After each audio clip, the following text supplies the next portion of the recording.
आहे.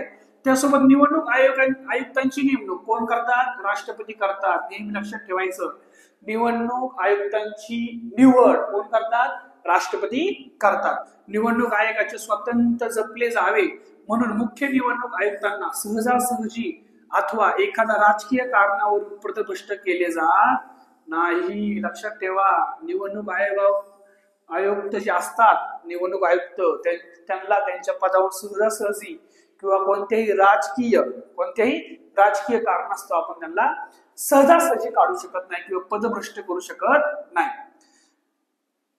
निवडणूक आयोगाच्या खर्चासाठी स्वतंत्र आर्थिक तरतूद असते. निवडणूक आयोगाला जो काही खर्च लागतो विविध निवडणुका घेण्यासाठी, विविध निवडणुकांचे कार्यक्रम राबवण्यासाठी, त्यासाठी आपण त्यांना एक आर्थिक तरतूद वेगळी केली जाते. ठीक आहे. आता तुम्हाला इथे खाली एक दिसत